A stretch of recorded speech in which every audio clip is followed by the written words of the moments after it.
आज पढ़ाने जा रहे हैं राजनीतिक विचारक। राजनीतिक विचारकों में प्लेटो, अरस्तु, Hobbes, Locke, Rousseau, Jeremy Bentham और जॉन स्टुअर्ट मिल। इनके बारे में हम आपको शॉर्ट क्वेश्चंस दे रहे हैं और कोई भी चीज़ अगर आपको समझ में ना आ रही हो और अगर कोई भी शॉर्ट क्वेश्चन आपको लॉन्ग में चाहिए हो तो आप हमें कमेंट में बता सकते हैं। बस आप हमसे जुड़े रहिए और हमारी वीडियो को लाइक शेयर करते रहिए, चैनल को सब्सक्राइब करिए और कमेंट में हमें ज़रूर बताइए कि आपको समझ में आ रहा है या कहीं कोई प्रॉब्लम हो रही है। देखिए, हम आपको जो है पहले क्वेश्चन से बताते हैं कि प्लेटो किस विचारधारा का समर्थक था। किसका था? आदर्शवाद का। ठीक है। प्लेटो की सबसे प्रसिद्ध पुस्तक कौन सी है? रिपब्लिक। प्लेटो के अनुसार सर्वोत्तम शासन किसका होता है? दार्शनिक राजा का। प्लेटो किसका शिष्य था? सुकरात का। और दूसरे तरीके से अगर देखें तो देखो ये आ सकता है क्वेश्चन, प्लेटो का गुरु कौन था? यानी प्लेटो किसका शिष्य था और प्लेटो का गुरु कौन था? एक ही बात है, सुकरात। प्लेटो ने किस शिक्षा प्रणाली पर जोर दिया? नैतिक शिक्षा पर। प्लेटो का राज्य किसका प्रतीक है? किसका प्रतीक है? नैतिकता का प्रतीक है। प्लेटो ने समाज को कितने वर्गों में बांटा? कितने वर्गों में बांटा? 3 वर्गों में।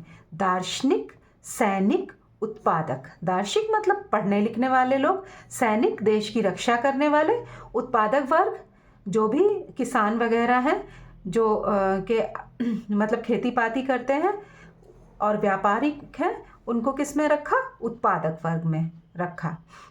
प्लेटो ने न्याय को क्या कहा है? समानता और नैतिक नेतृत्व कहा है। ठीक है। प्लेटो के आदर्श राज्य की विशेषता क्या है? समानता और नैतिक नेतृत्व। ठीक है। प्लेटो से संबंधित हमने ये आपको क्वेश्चंस बताए हैं, शॉर्ट क्वेश्चंस हैं, इनके आंसर हैं। एमसीक्यू में ये सब आपके काम आएंगे और कोई भी, चाहे एलटी ग्रेड की परीक्षा हो, जीआईसी की हो, नवोदय विद्यालय की परीक्षा हो या और भी कोई भी परीक्षाएं आप दे रहे हो, उन सभी में ये आपका काम आएगा।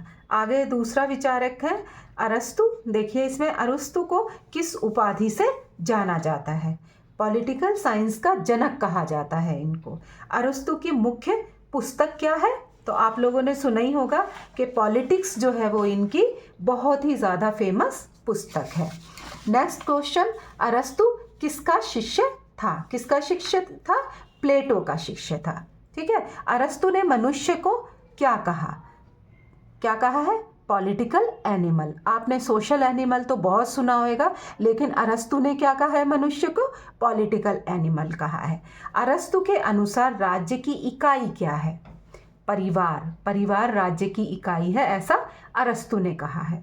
अरस्तु का सर्वश्रेष्ठ शासन कैसा है? कैसा शासन है अरस्तु का?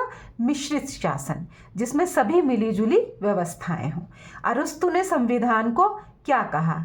राज्य की आत्मा कहा है। अरस्तु के अनुसार मध्यम वर्ग क्या है?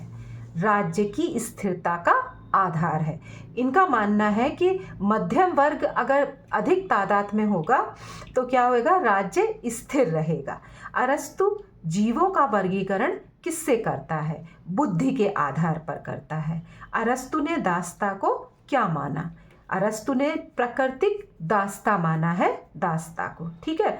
नेक्स्ट आपको बताते हैं थॉमस हॉब्स के जो क्वेश्चंस हैं जो रिलेटेड इनकी बुक से हैं और इनसे रिलेटेड जितने भी शॉर्ट क्वेश्चंस हैं अब आगे मैं बताने जा रही हूँ।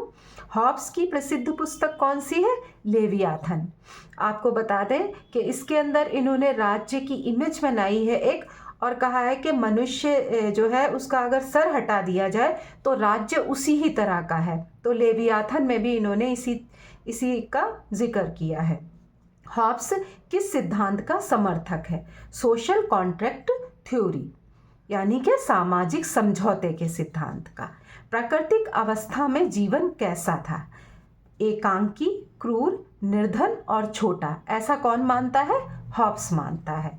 हॉब्स ने मनुष्य को क्या कहा है? ठीक है। मनुष्य को हॉब्स मानता है कि वो बहुत स्वार्थी होता है। हॉब्स की सर्वोच्च सत्ता कैसी है? ठीक है, कैसी है? निरंकुश राजा होना चाहिए। हॉब्स के अनुसार कानून का स्रोत क्या है? हॉब्स के अनुसार कानून का स्रोत राजा ही है।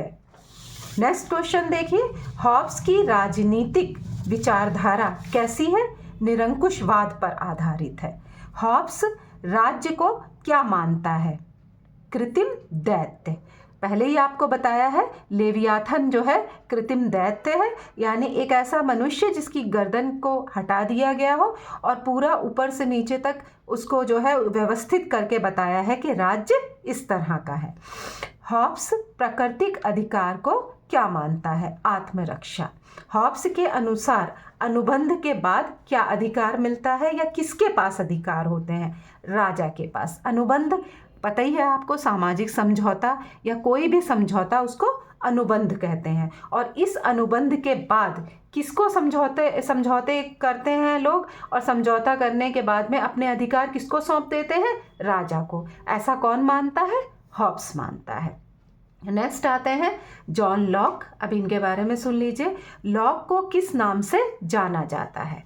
इनको क्या कहा जाता है? उदारवाद का पिता कहा जाता है। राजनीति विज्ञान में, नागरिक शास्त्र में लॉक को किस नाम से जाना जाता है? उदारवाद का पिता माना जाता है। लॉक की प्रसिद्ध पुस्तक कौन सी है? Two treatises of government. ठीक है। लॉक के अनुसार सर्वोच्च शक्ति किस में है? लेजिस्लेचर में। ठीक है, विधायिका में। लॉक ने कौन कौन से मूल अधिकार बताए? कौन कौन से मूल अधिकार बताए हैं? जीवन, ठीक है, और स्वतंत्रता का, संपत्ति का, यानी कि हमारा जीवन है, जीवन में हम स्वतंत्र हैं और जो भी चाहें वो कमाएं, अपनी संपत्ति को इकट्ठा करें। फिर आता है लॉक किस शासन का समर्थक था?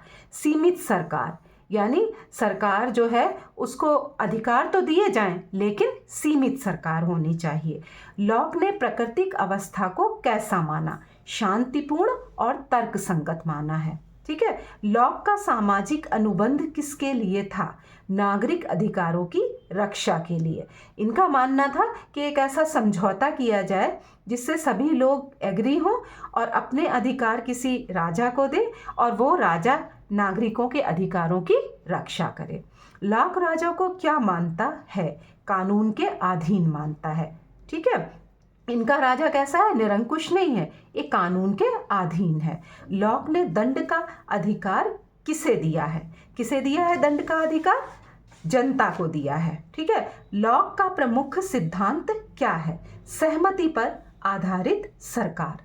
अभी पहले भी बताया है कि एक सामाजिक समझौता किया जाएगा और सामाजिक समझौते के बाद सबकी सहमति के बाद एक सरकार बनाई जाएगी। जबकि हॉब्स वगैरह क्या कह रहे थे कि निरंकुश राजा की बात कर रहे थे, लेकिन लॉक क्या कहते हैं कि कानून के अधीन एक सरकार होनी चाहिए। समझ में आ रहा है?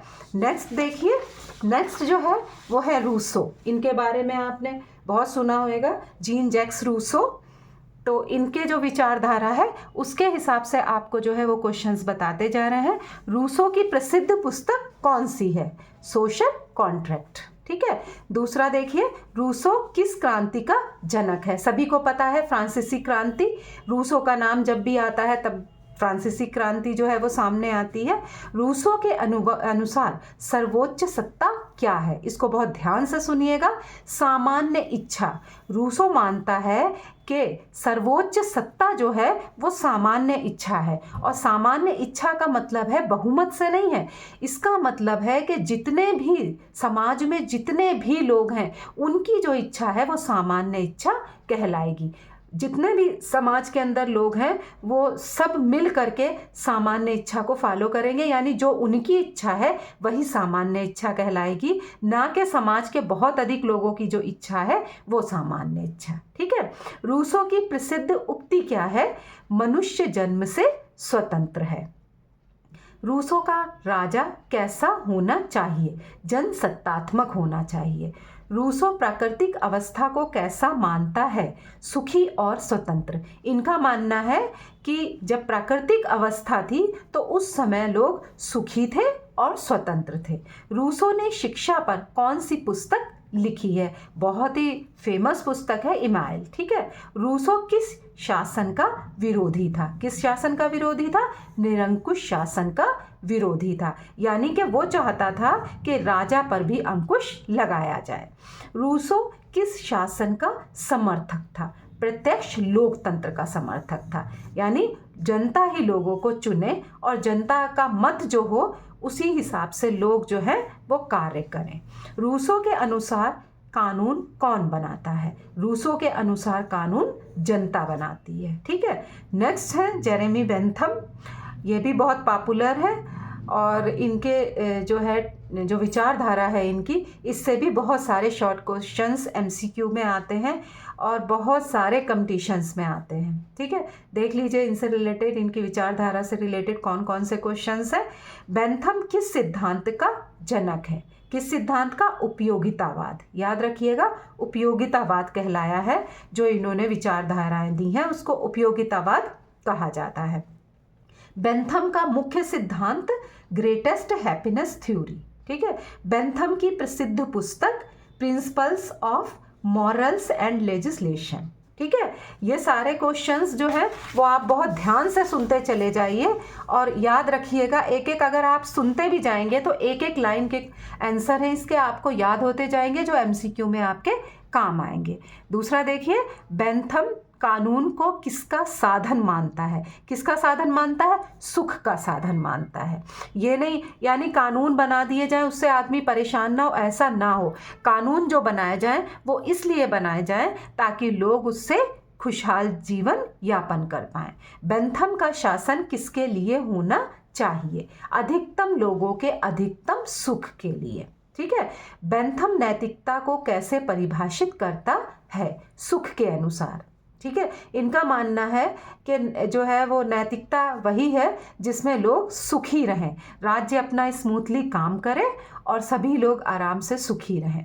बेंथम दंड का उद्देश्य क्या मानता है? ठीक है। बेंथम का मानना है कि दंड दे करके व्यक्ति को सुधारा जाए, ना कि उससे कोई बदला लिया जाए। बेंथम किसका समर्थक है? लोकतंत्र का। बेंथम की विचारधारा कैसी है? भौतिकवादी है। बेंथम किस सुधार के लिए प्रसिद्ध है? याद रखिएगा, ये बहुत इंपॉर्टेंट क्वेश्चन है कि बेंथम किस सुधार के लिए प्रसिद्ध हैं? कानूनी सुधार के लिए। नेक्स्ट जो है, अब आते हैं आपके जॉन स्टुअर्ट मिल। इनसे भी, इनकी विचारधारा से भी बहुत सारे क्वेश्चंस आते हैं। देखिए नंबर 1 पे, मिल किस विचारधारा से जुड़ा था? ये भी उदारवाद विचारधारा से जुड़े हुए थे। मिल की प्रसिद्ध पुस्तक कौन सी है? On liberty. मिल ने किस अधिकार पर जोर दिया? अभिव्यक्ति की स्वतंत्रता। ठीक है, यानी कि अपने विचारों को प्रकट करने की स्वतंत्रता, अपने विचार रखने की स्वतंत्रता पर जोर दिया। मिल की मुख्य नीति क्या है? हार्म प्रिंसिपल, हानि सिद्धांत। ठीक है। मिल किस शासन का समर्थक था? सीमित शासन, यानी सीमित शासन रखा जाए, शासन का इंटरफेरेंस, हस्तक्षेप कम रहे। मिल ने किस सदन का समर्थन किया? प्रतिनिधि शासन का। मिल स्त्रियों के अधिकारों का समर्थक था या नहीं? तो वो बहुत समर्थक था और वो चाहता था कि स्त्रियों को भी अधिकार दिए जाएं। मिल का उपयोगितावाद किसका विकास करता है? बेंथम की विचारधारा का विस्तार करता है। ठीक है। मिल का उपयोगितावाद बेंथम की विचारधारा का विस्तार करता है। मिल के अनुसार राज्य कब दखल दे सकता है? जब किसी को हानि पहुंचे। जब किसी को हानि पहुंचे तब तो जो है वो इंटरफेयर कर सकता है राज्य, वरना राज्य को दखल अंदाजी नहीं करनी चाहिए। दूसरा आता है लास्ट आपका, मिल की दूसरी प्रसिद्ध कृति या पुस्तक कौन सी है? कौन सी है? Subjection of women. ठीक है।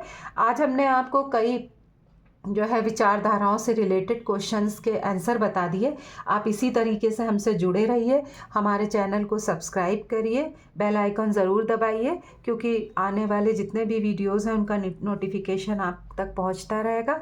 और कोई भी वर्ड, कोई भी परिभाषा या कोई भी सेंटेंस आपको नहीं समझ में आ रहा है तो आप कमेंट में हमें ज़रूर बताएं, और कौन कौन लोग किस किस एग्ज़ाम की तैयारी कर रहे हैं इसको भी प्लीज़ हमें ज़रूर बताएं। Thank you.